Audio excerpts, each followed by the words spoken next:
दोस्तों, क्या आप जानते हैं फैक्ट्री में जीन्स कैसे बनता है और क्या सच में जीन्स बनाने के लिए मगरमच्छ की खाल का इस्तेमाल किया जाता है? और क्या आपको पता है फैक्ट्री में जीन्स के ऊपर डिजाइन कैसे बनाते हैं और कैसे फैक्ट्री में जीन्स को प्रिंट किया जाता है? आखिर एक जीन्स को बनाने में कितना वक्त लगता है? चलिए फिर बिना देरी के शुरू करते हैं आज की वीडियो। सबसे पहले जीन्स को बनाने के लिए कुछ खास जगहों से कॉटन को इम्पोर्ट किया जाता है। इस कॉटन को ट्रांसपोर्टेशन की मदद से मंगाया जाता है। जब अच्छी मात्रा में ये कॉटन इकट्ठा हो जाती है तो इसे फैक्ट्री में लाया जाता है। ये कॉटन बहुत ही ज्यादा होती है क्योंकि इसी कॉटन से बहुत सी जीन्स को बनाया जाता है। जब ये कॉटन, जिसे हम रुई भी कहते हैं, ये फैक्ट्री में आती है तो इसकी क्वालिटी और इसकी टफनेस को देखा जाता है। ऐसा माना जाता है कि जो कॉटन जितनी ज्यादा लंबी होती है उतनी ही इसकी क्वालिटी अच्छी समझी जाती है। सबसे पहले इस कॉटन को फैक्ट्री में ब्लेंड किया जाता है। इसके लिए कॉटन को एक फ्लो रूम में ले जाया जाता है। अब ये कॉटन का पूरा गुच्छा होता है जिसे एक मशीन ऊपर से उठा लेती है और फिर इन्हें दूसरी मशीन से गुजारा जाता है। बाद इन कॉटन को एक खास मिक्सचर में डाला जाता है।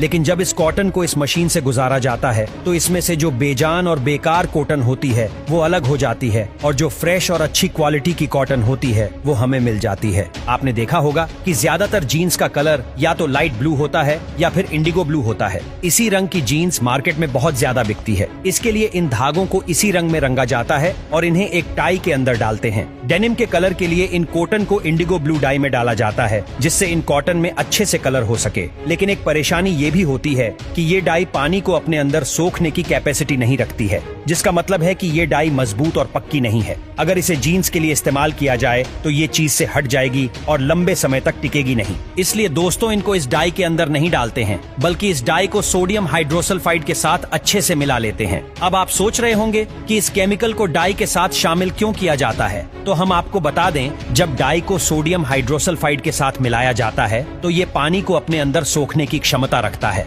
जिससे ये जीन्स पर भी आसानी से चढ़ जाती है। जब ये प्रोसेस भी सक्सेसफुली हो जाता है तो इसके बाद कपड़े की क्वालिटी को जांचा जाता है। जांच के दौरान कपड़े पर जहां जहां भी खराबी होती है उस जगह पर निशान लगा दिया जाता है जिससे आगे उसे सही कर दिया जाए। अब ये कपड़ा पूरी तरह से तैयार है, इसलिए इस जीन्स के कपड़े का बंडल बना दिया जाता है और सिलाई के लिए आगे भेज दिया जाता है। यहाँ जीन्स को तैयार करने के लिए कपड़े के अलग अलग पार्ट्स काटे जाते हैं। सिलाई करने में सबसे पहले जीन्स की पॉकेट पर काम किया जाता है। पॉकेट को बनाने के लिए दोस्तों हाथों का नहीं बल्कि एक खास सिलाई मशीन का इस्तेमाल किया जाता है। इसमें कपड़ा डालते ही पॉकेट का अपने आप डिजाइन बन जाता है और तैयार होकर बाहर आ जाता है। इसके बाद कपड़े के साइड में सिलाई लगाई जाती है ताकि धागे निकलने की गुंजाइश ना रहे। फिर इसके बाद जीन्स को ऊपर से लेकर नीचे तक अच्छे से सिलाई लगाई जाती है। ऐसे ही धीरे धीरे प्रोसेस आगे बढ़ता जाता है। उसके बाद हुक और चेन लगाने के लिए इस पर 2-3 लेयर्स की सिलाई लगाते हैं और फिर इन हुक और चैन को जीन्स पर लगाया जाता है। अब ये पूरी तरह से हो गई है तैयार, लेकिन अभी थोड़ा सा काम और बाकी है।